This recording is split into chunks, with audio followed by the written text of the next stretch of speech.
Family and friends of Stephanie and Ben, Pengyomen and Machatunum. Kokwailoi bun nandeo, Gammanho ko hingho hoi tomga Stephanie, Toma Bengo Funin. Welcome to their wedding ceremony on this beautiful afternoon. Today is the day that Ben and Stephanie marry the person that they love, the one they will laugh with, live for, and love for the rest of their lives. So it's fitting that you, the people closest to them, are here today. Your presence at this wedding celebration reminds Stephanie and Ben how lucky they are to share this important day in their lives with such a special group. It means so much to them that family and friends came from Brazil, Singapore, Canada, California, Boston, and more just to come to their wedding. But is that the only reason why you all came? To remind these two how lucky they are? To eat delicious food? To post pictures on Instagram?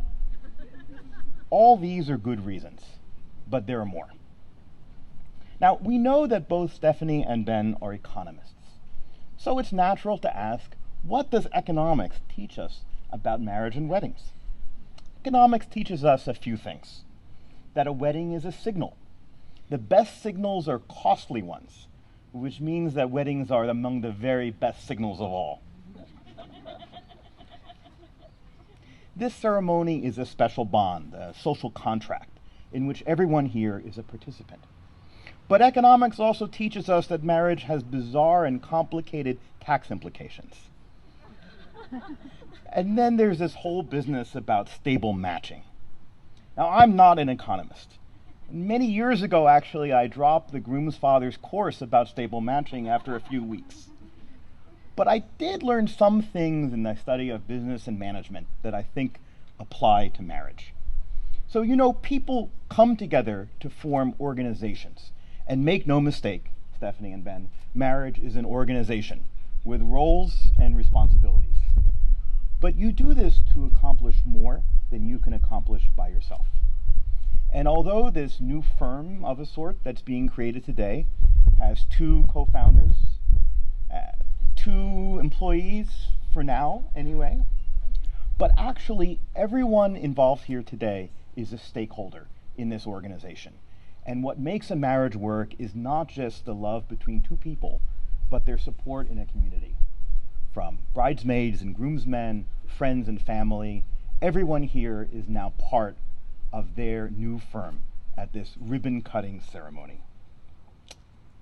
The other thing that I learned in studying management is something called the resource-based view. The resource-based view tries to ask, what are the key resources that make an organization successful?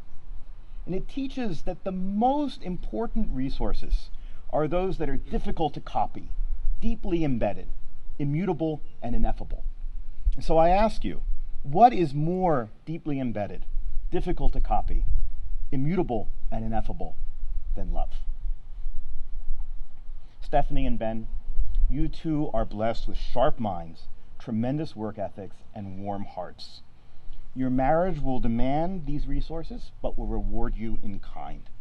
May the love of everyone here today sustain you and nurture you, help guide you when you need it, let you revel in shared moments of joy for now and many years to come. To Ben and Stephanie's parents, they're so happy that you're close to them during this ceremony.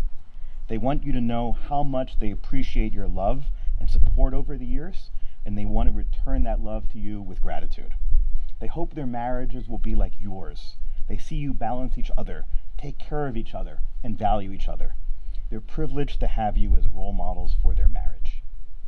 So we begin this ceremony with anticipation and excitement for Ben and Stephanie as they take this significant step in their lives.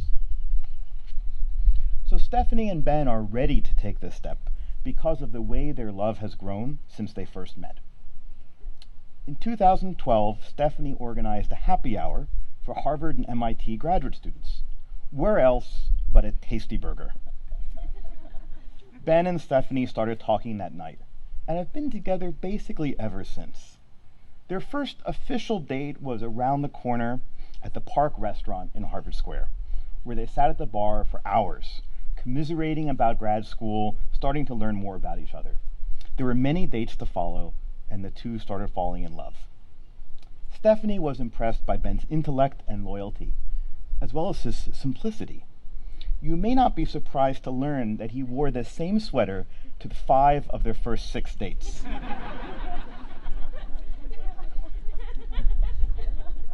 It's true. Ben was struck by Stephanie's energy and love of life. And he was also struck that he's never yet seen her wear the same sweater twice, even though they've been dating for 4 years.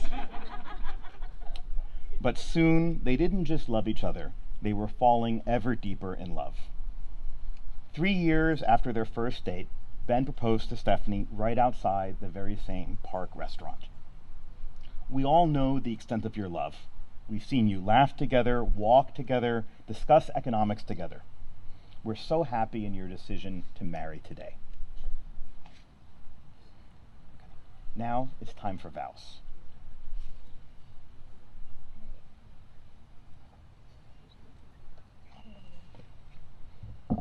Okay. I, Stephanie, take you, Ben, to be my husband. I will share my life with yours, build our dreams together, support you through times of trouble, and rejoice with you in times of happiness. I promise to give you respect, love, and loyalty through all the trials and triumphs of our lives together. This commitment is made in love, kept in faith, lived in hope, and made new every day of our lives.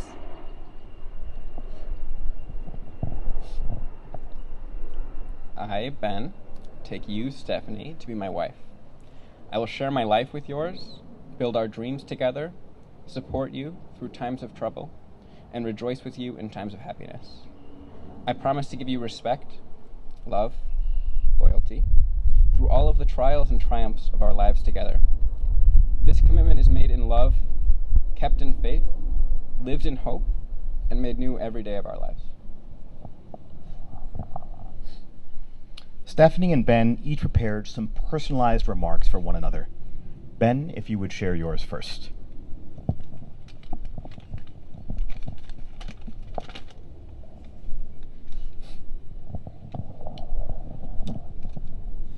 Stephanie, LB. I'm really lucky to be standing here. I'm lucky that every day I get to come home to a girl who's as unfailingly excited to see me as I am to see her.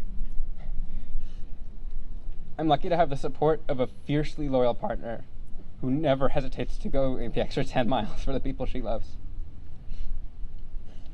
I'm lucky to have a best friend who shares my love of good food, of travel, of friends and family, board games, and really, really crappy television.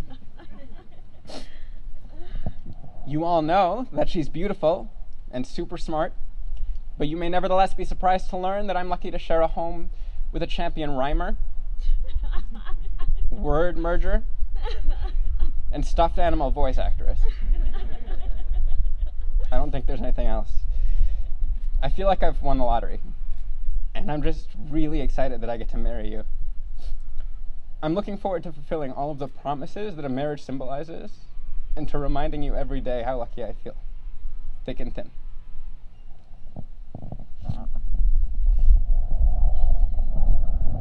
I don't think I can top that. Then, for the last 4 years, you've been my strength, my inspiration, and my best friend. You've brought out the best of me and put up with the worst of me. You didn't just bring me happiness, you've changed who I was for the better. Because of you, I'm stronger, more compassionate, and happier. I vow today to continue to be your best friend, to hold you when you're hurting, and to share every joy we didn't know existed, to stick with you forever. I couldn't be prouder to be your wife and your partner for the rest of our lives. I love you. Your wedding rings are the outward and visible signs of the inward and invisible bond which unites your two hearts in love. Like your wedding rings, your love is unending. Ben, will you take this ring and place it on Stephanie's finger? And as you do, repeat after me these words. With this ring, I give you my heart. I give you my heart. I promise from this day forward, I promise from this day forward, you shall not walk alone. you shall not walk alone. May my heart be your shelter, May my heart be your shelter, and my arms your home. and my arms your home. Stephanie, will you take this ring and place it upon Ben's finger? And as you do, repeat after me these words. With this ring, I give you my heart. I give you my heart. I promise from this day forward, I promise from this day forward, you shall not walk alone. you shall not walk alone. May my heart be your shelter, May my heart be your shelter, and my arms your home. and my arms your home. Now, by the power invested in me by the state of New Jersey, I declare you husband and wife. Groom, you may kiss the bride.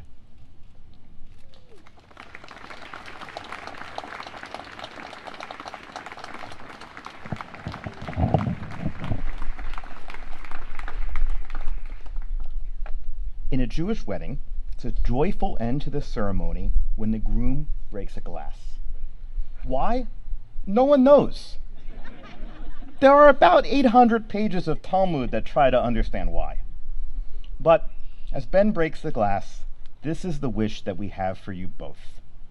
May your love sustain you and keep you together for as long as it takes the pieces of the glass to come back together. In other words, by the ergodic theorem, may you stay together for the age of the universe.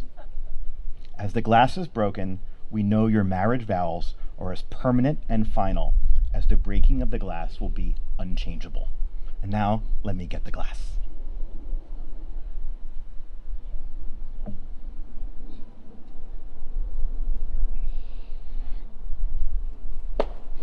Mazel tov! It's my honor and delight to introduce the newlyweds, Ben and Stephanie.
I'll leave it off. A big round of applause.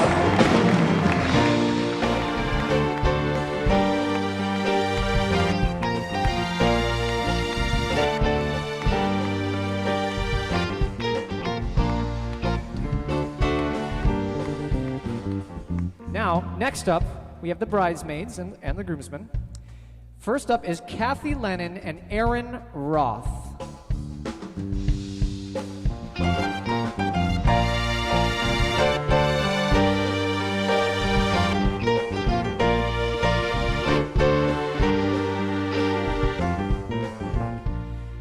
Next up, we have Mayara Conierho and Keith Lowe. Let's give them a big round of applause.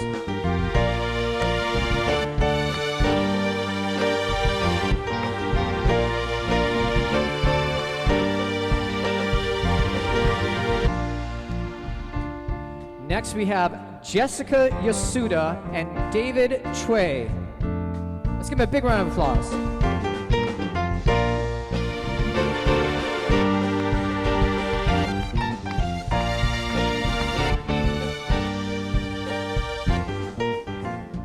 Next is Sarah Nam and Ernest Liu.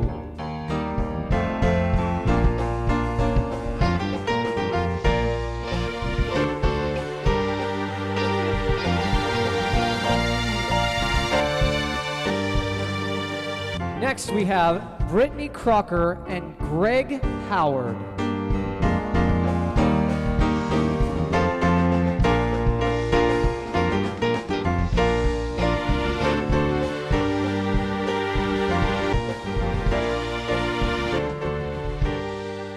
Next up is Megan Sells and Nathan Lowe.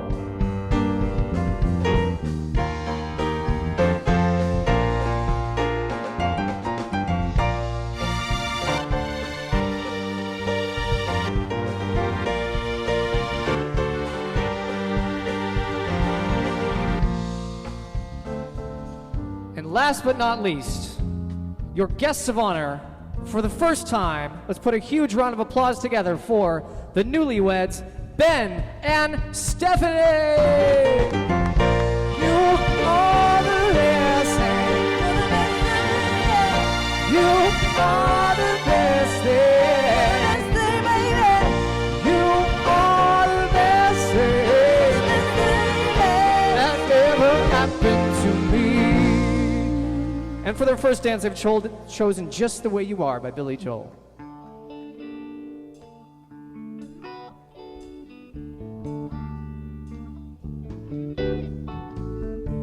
Don't go changing to try and please me. You never let me down before. Ooh, can't imagine you're too familiar, 'cause I can't see you anymore. I would not leave you in times of trouble. We never could have come this far. Ooh, I took the good times, I'll take the bad times. I'll take you just the way you are.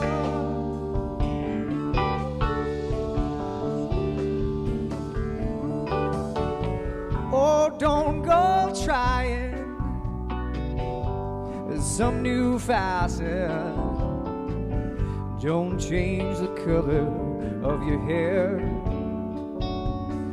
Ooh, you'll always have my unspoken passion, though I might not seem to care.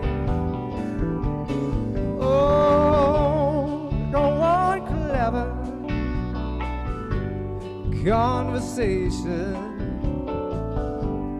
Never want to work that hard. Ooh, just want someone that I can talk to. I want you just the way you are. Can the bridal party join them on the dance floor? Come on, guys. I need to know that you will always be the same old someone I once knew. What will it take till you believe in me the way that I believe in you? Oh, said I love you, that's forever. This I promise from my heart. Ooh, I couldn't love you any better. I love you just the way you are.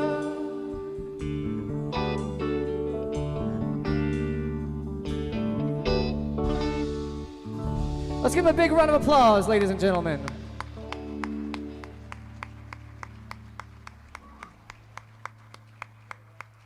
It is now time for the parent dances. The mother groom and the father bride parent dance will happen at the same time to Just the Way You Look Tonight by Frank Sinatra.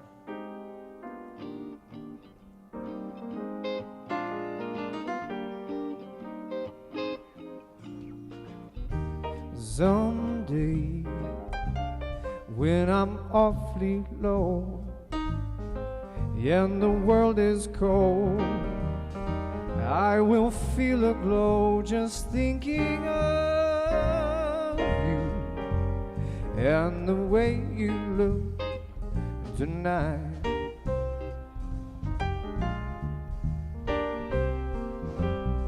Yeah, you're lovely, never ever change.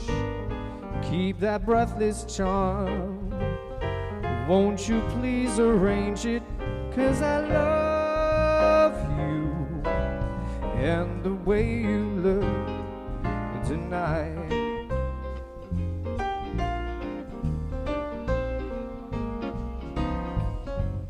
Well, each word your tenderness grows, grabbing my fears apart. And that laugh, well, it tickles your nose, touches my foolish heart. Yes, you're lovely, never ever change. Keep that breathless charm. Won't you please arrange it? 'Cause I love you and the way you look tonight.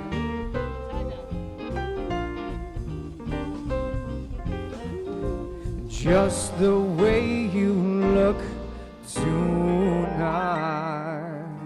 Let's give him a big round of applause.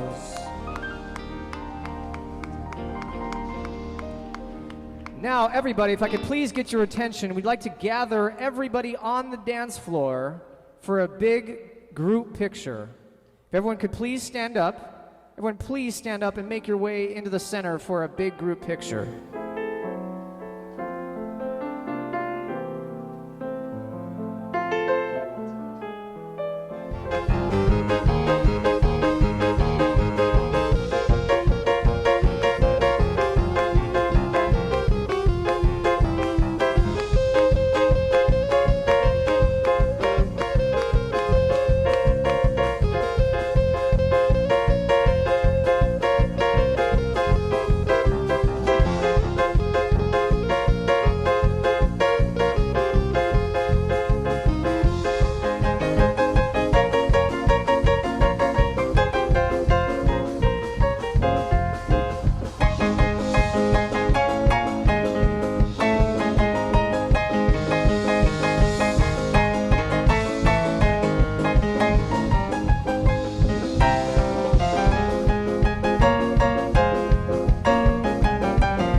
Okay, we're going to bless the bread.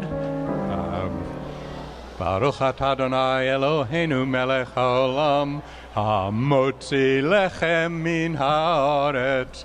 Amen. Blessed are you, Lord God, King of the universe, who brings forth bread from the earth.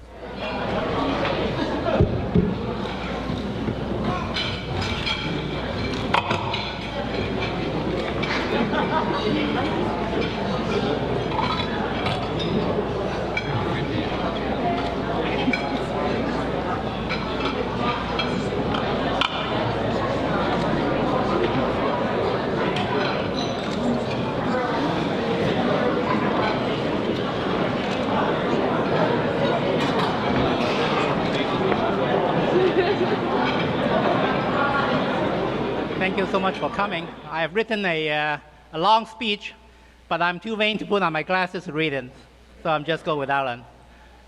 Stephanie is my favorite daughter. She's my only daughter. And she is smart, pretty, and caring, and I love her so much. And over the years, I know that she is highly compatible with Ben, and they are really, in my opinion, a perfect couple.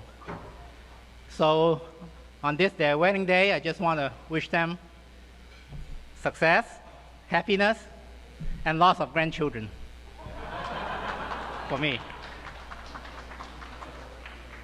And I just want them to remember that if they love each other, nothing is impossible. And I consider myself mission accomplished. Thank you. Next up, put your hands together. I'd like to welcome the best man up to give a speech. Aaron, the best man.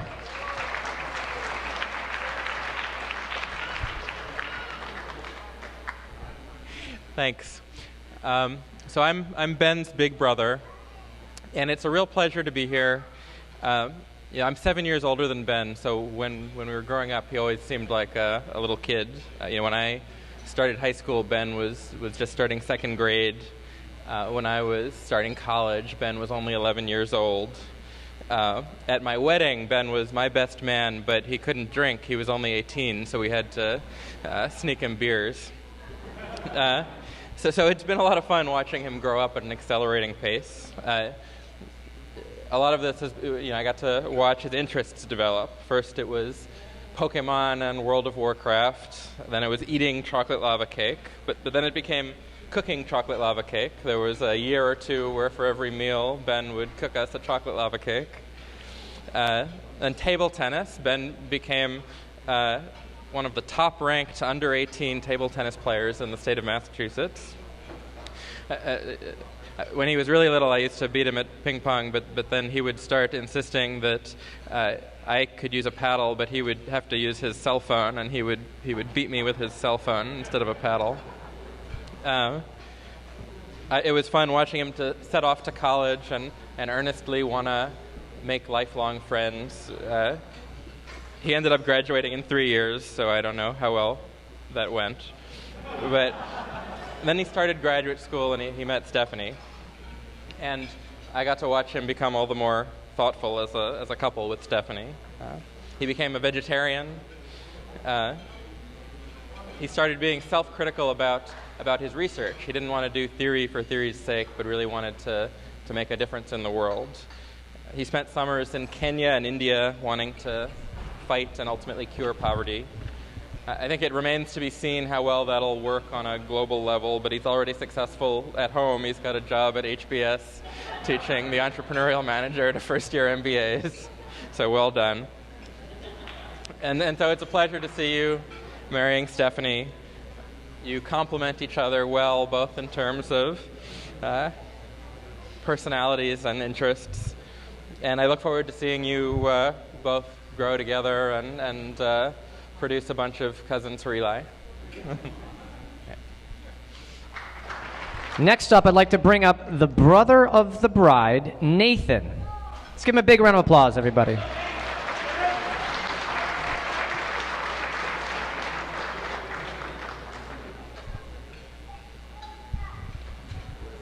Thank you, everyone, for coming. I know that Ben and Stephanie are both extremely excited and happy that you could all make it, especially the mothers. For those of you who don't know me, I'm Nathan. I'm one of Stephanie's older brothers.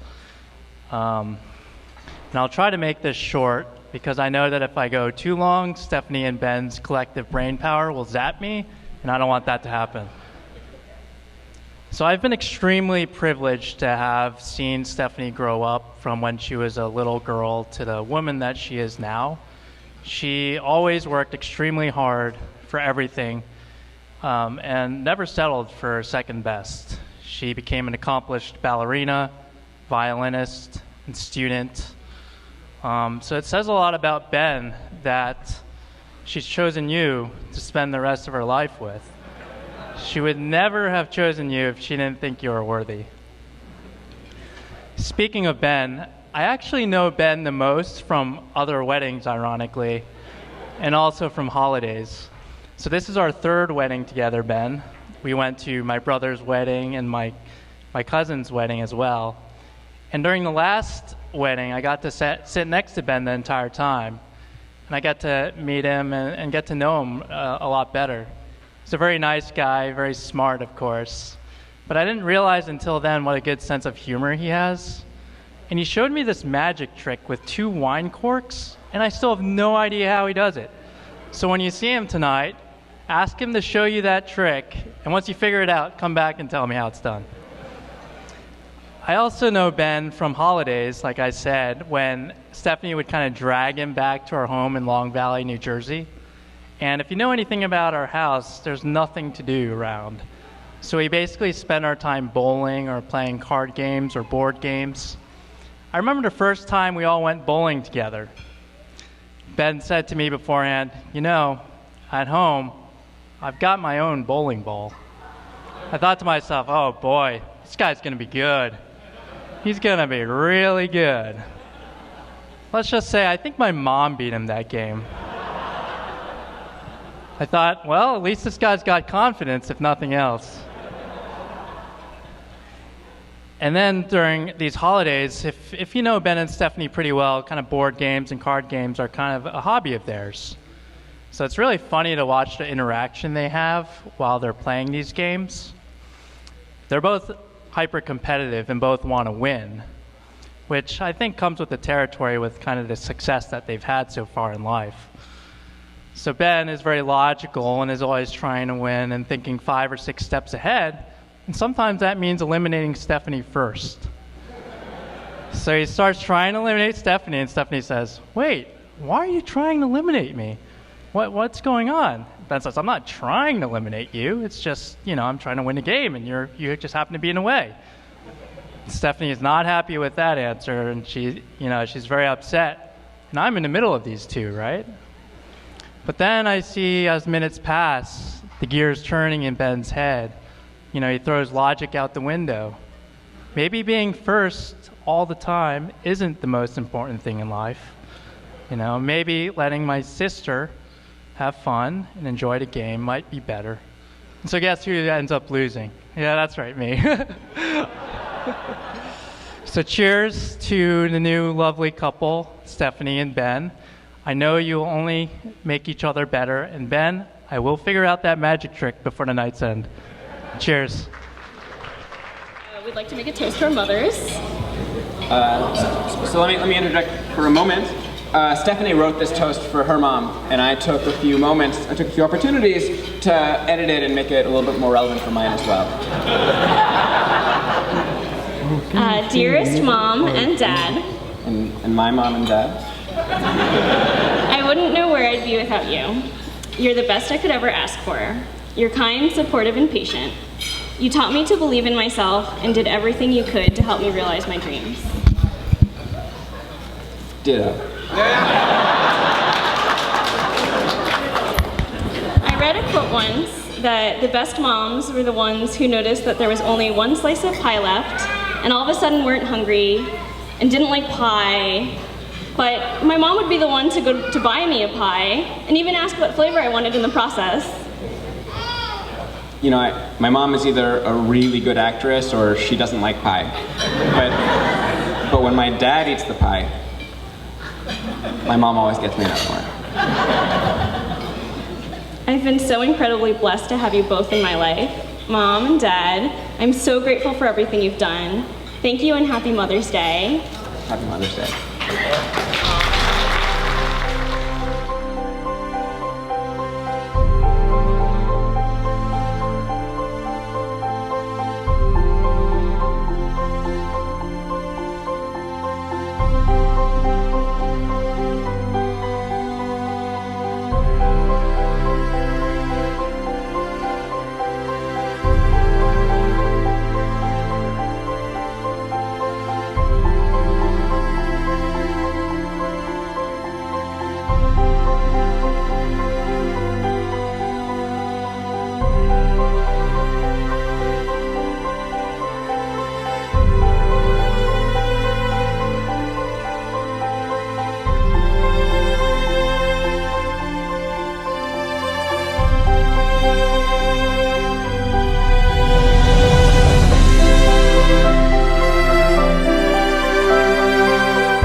Life is brilliant.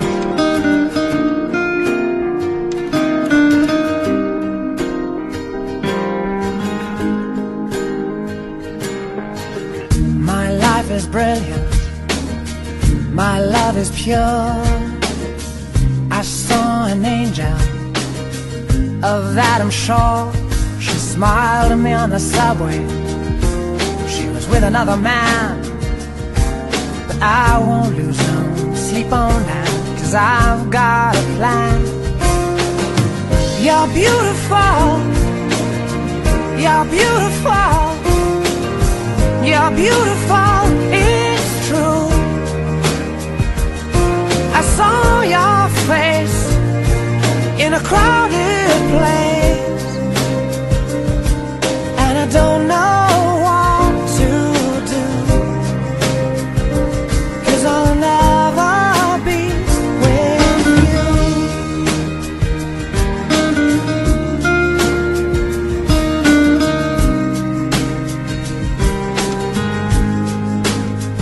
Yes, she caught my eye as we walked on by. She could see from my face that I was fucking high, and I don't think that I'll see her again, but we shared a moment that will last till the end. You're beautiful. You're beautiful. You're beautiful. It's true. I saw your face in a crowd.